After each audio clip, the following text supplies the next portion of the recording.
The first 20 minutes we were in control, creating chances. Unfortunately, we miss.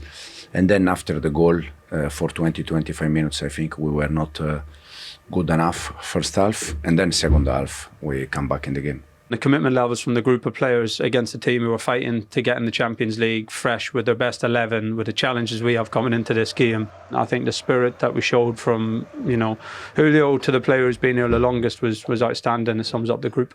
As you can see, we had so many chances to seal the game, and unfortunately it's just one of those games where the keeper's just making spectacular saves and it's very disappointing.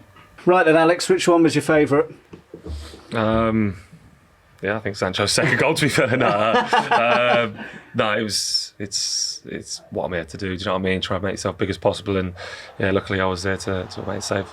Conceding so quickly after half time was always going to be difficult. The momentum was going to be with them, so it was about digging in and trying to sort of put bodies on the line and sort of try and play as much as we could as well. OK, well, there's only one place we can start this chat, really. Chelsea attempted 34 shots. That's their highest total in a Premier League game under Enzo Maresca. Is it safe to say we know where the problem lies there? Oh, gosh, it's so frustrating, as a striker, so wasteful in the final third. I mean, they work so hard. They are in great shape most of the time, but when you're getting into areas like this in the final third, they get players in the box. They don't mind working hard to get into these areas. But so often they just choose the wrong finish, or there's no anger with their finishing. Nobody really gets disappointed when they don't hit the target. There's nobody having a go at the player that's chosen the wrong kind of finish.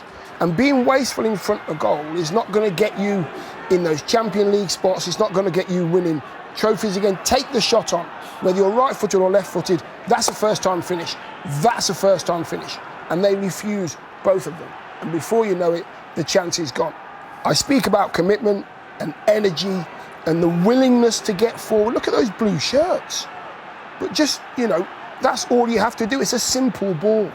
Keep it simple, put your mate in, but the chance is gone. And they had players over. How do they improve this? Is this a coaching thing? Is this a confidence thing? No, it's 2/3 of the pitch, they're brilliant. They are brilliant. Defensively, they're getting better. In the middle third, they play some good stuff. They are happy to get forward. But in these areas here, I don't think with the right capabilities to get 20 goals, 25 goals. They need one or two of those.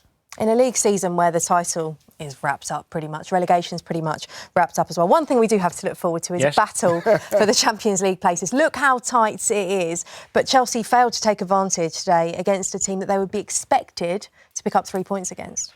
Yeah, they'll be really disappointed because they did, as Dion showed, have lots of chances. But it's been an ongoing problem for them. They've got a lot of young players who don't have that calmness at times and experience in the final third. Cole Palmer obviously has got that. Everything, yeah. But he's had a little blip, and he's allowed, by the way, because he's been sensational. But when he's had the blip, no one's really stood up to be counted. And that does happen when you've got so many inexperienced. But when I say inexperienced, I mean at winning trophies and getting over the line and playing season in, season out. So that's a problem. And I think as well, defensively at times today, they were a little bit all over the place. He left Gusto and Reece James on the bench, which was a strange one. I know they've got European commitments, but they've got to get in that Champions League position. It's going to be really tight. It's going to be really exciting. Hopefully it goes to the last day, so we've got something to talk about. There were some really interesting quotes from Enzo Maresca in his press conference as well. And he kind of appeared to suggest that the way the fans reacted to the slow build-up play actually contributed to the second goal that they conceded. What did you make of those quotes? Well, he was asked a question about the fans booing and stuff, so he had to respond, but I think he's clutching at straws a little bit. I mean, this game in isolation hasn't been the problem. They've been poor for a little while now, and they've not put teams away, and they've had some frustrating performances. The fans have been getting more frustrated as the weeks have gone by. What he really, I think, in his position at the moment, where some fans are on the fence with him, you're probably better saying, we need to do better. Yeah. We will get it right, and we will get in this top four. I'll make it better. Positivity. Yeah, forget about the fans. Yeah. The fans have. Look, just don't completely forget about them. No. Forget about the fans, because the fans are always going to have their say. Yeah. They're right. That's their prerogative. Leave them to say what they've got to say. Concentrate on getting your team into a position and at a level that's going to be challenging for top four, winning trophies all the time, which is defensively and up front. They're just lacking. OK, they've won just 5 of 16 league matches since the 22nd of December, which perhaps tells you why the fans are feeling a little bit frustrated. OK then, Wolves' games have produced 102 Premier League goals this season, only